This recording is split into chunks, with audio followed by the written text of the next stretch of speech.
Welcome back. Welcome back. This is the Robaer Report coming to you once again on a Monday night. We got here a little late today, but that's neither here nor there. I'm gonna hit this other go live. It might go live to Facebook still. Well, it won't go live. Well, whatever. We'll get back to Facebook. Tonight I'm here once again with the Robaer Report. Shout out to everybody on the Black USA News team. You see some of the hosts on the background screen. That's a new screen that has been created for us. We are in NYC, Oakland, Maryland, DC, and Atlanta, and I believe a few more locations across the United States. But today we're coming from Gaithersburg, Maryland, Montgomery Village, right outside of Washington, D.C. area. I'm talking to one of my good friends about his contribution to society, which is the mission of the Robaer Report, talking to individuals about their contribution to society. Here's one of my good friends, Mr. Damian Bascom. I've known him for well over 15 years.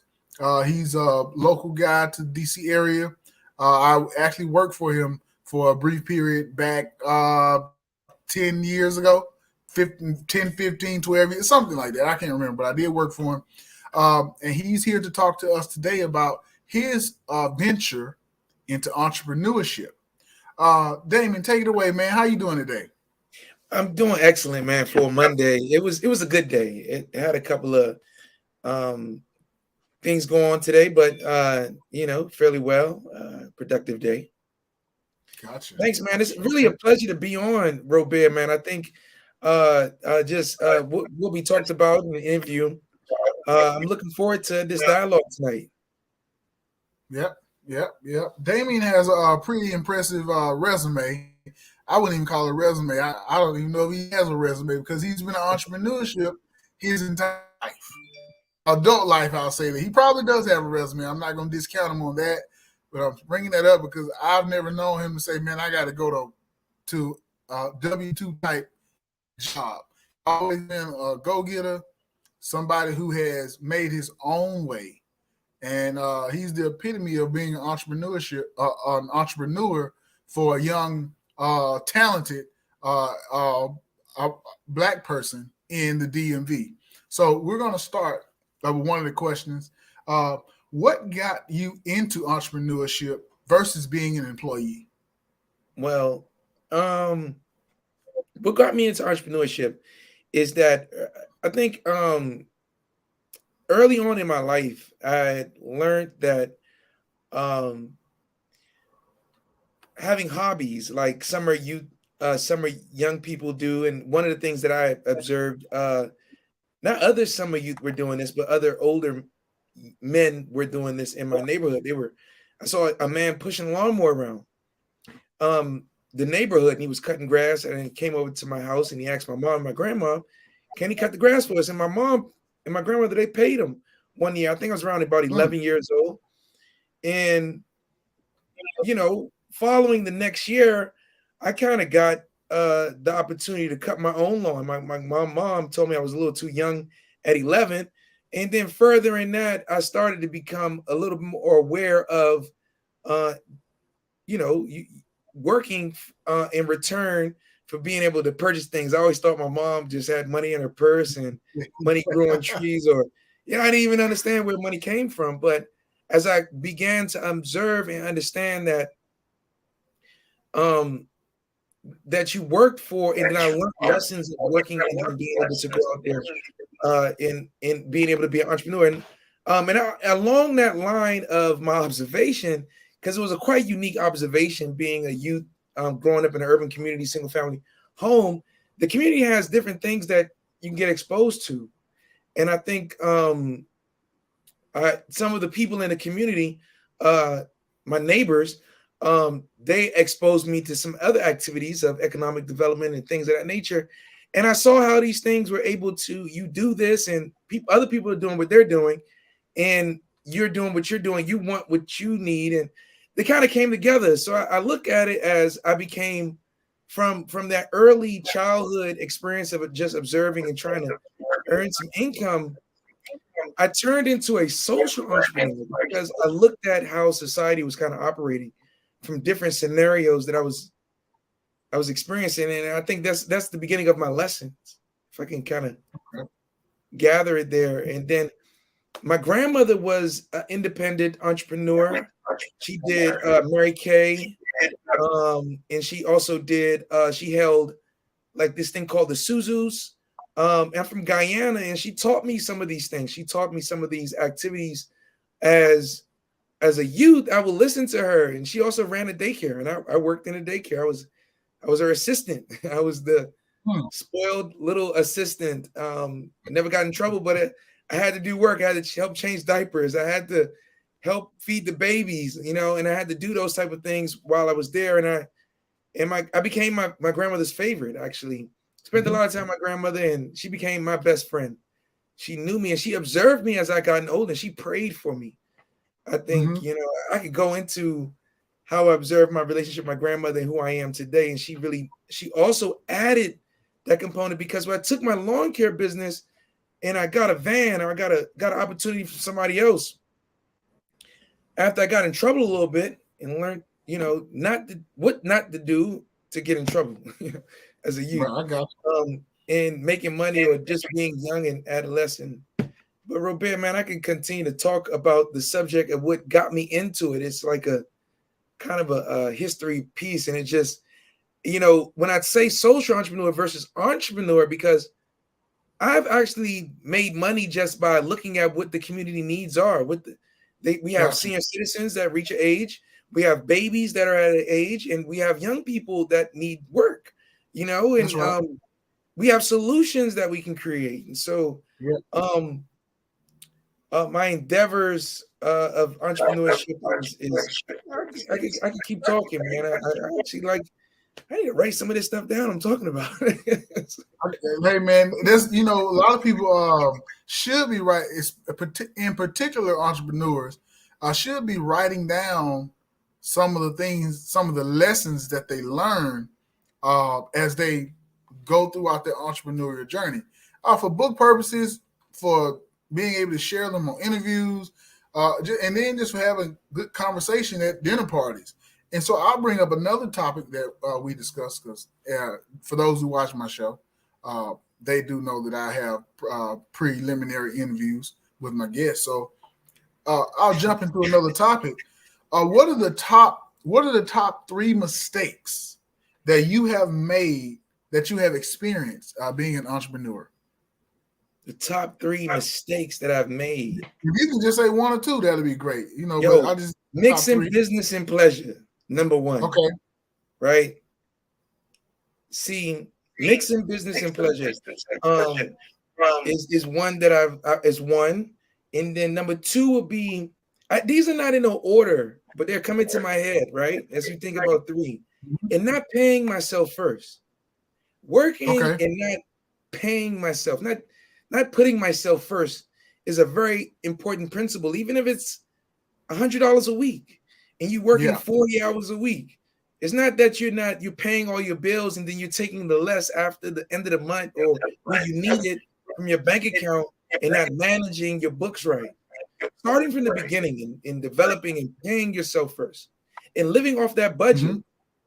And then budgeting, you know what I mean? Always having operating from a plan, a to-do list. And a to-do list looks like a budget.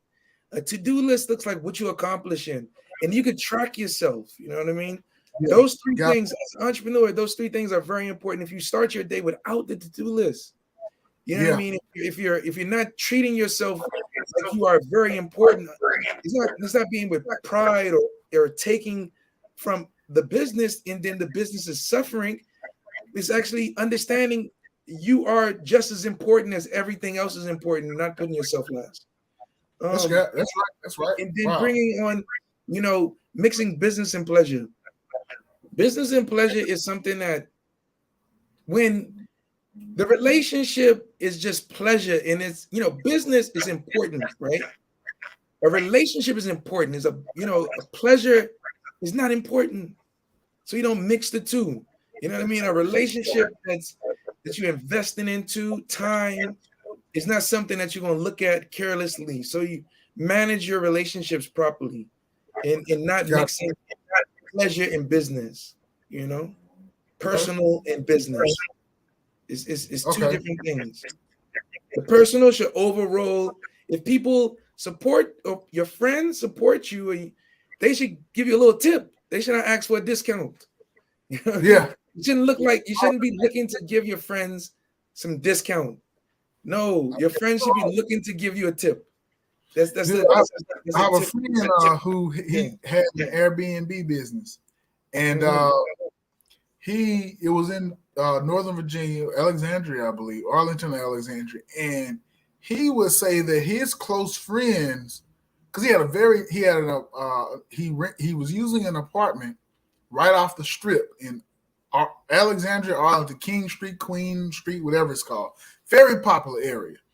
But his friends would have people come to town, and he would say they'd ask him to let them use the space outside of the B&B constraints.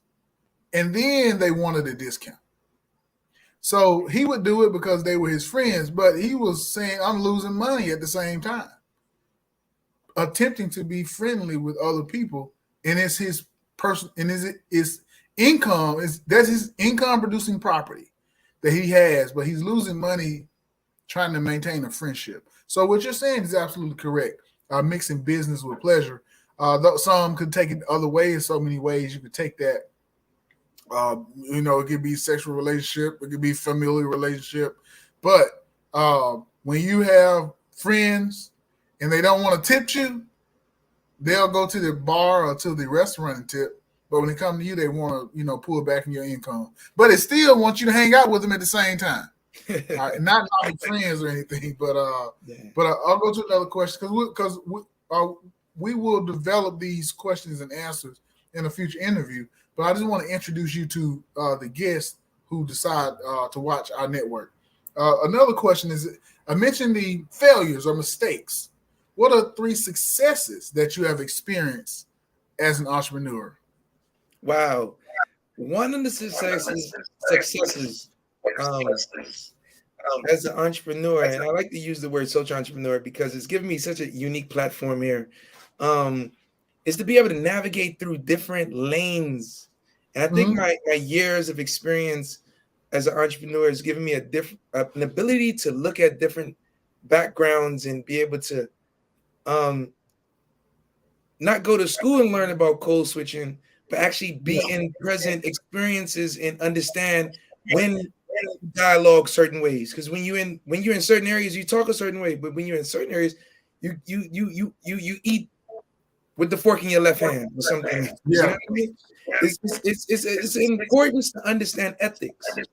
And along my journey as an entrepreneur, I say social entrepreneur because I observed people and I was able to have different experiences, go different places, be invited to different experiences. I think that normally if I was,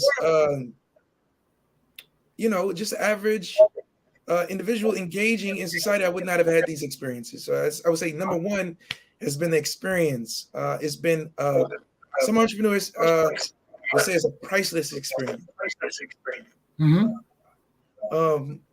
And I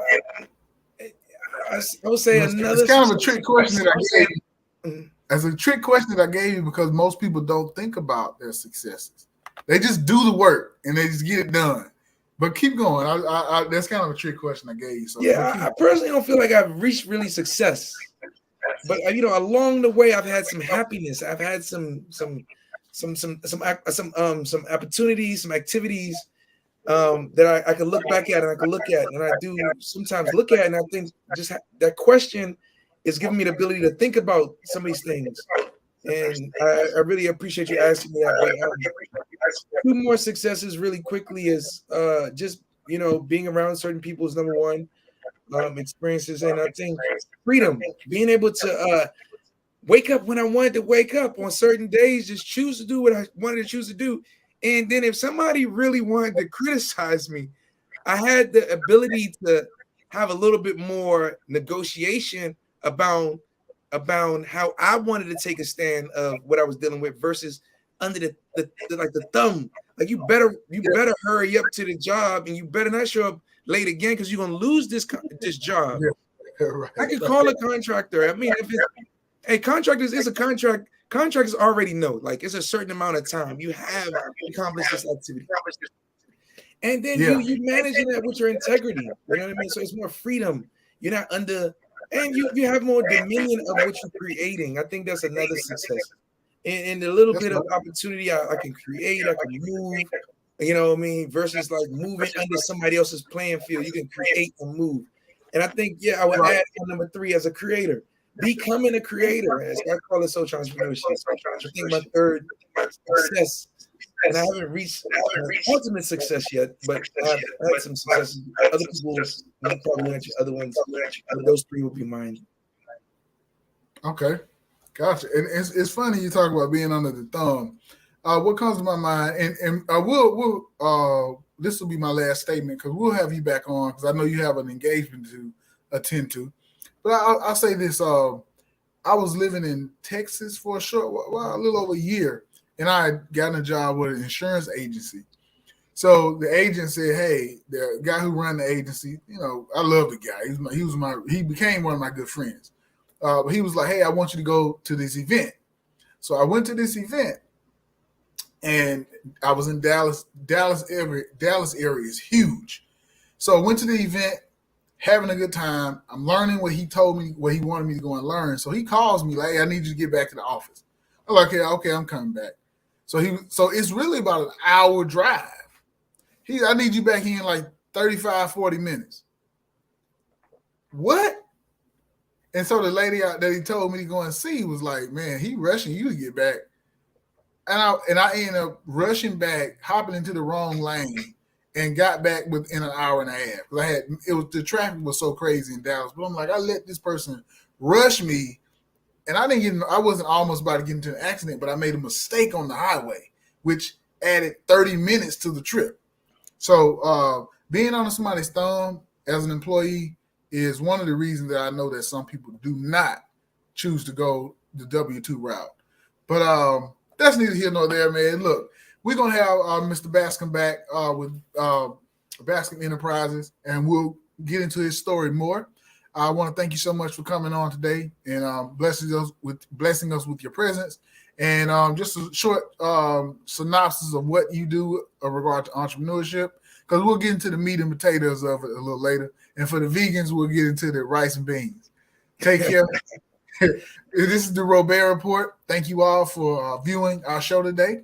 Once again, thank you to Mr. Bascom and Bascom Enterprises. You all have a good rest of the day, and I do look forward to you all tuning in next Monday. Take care. Positive.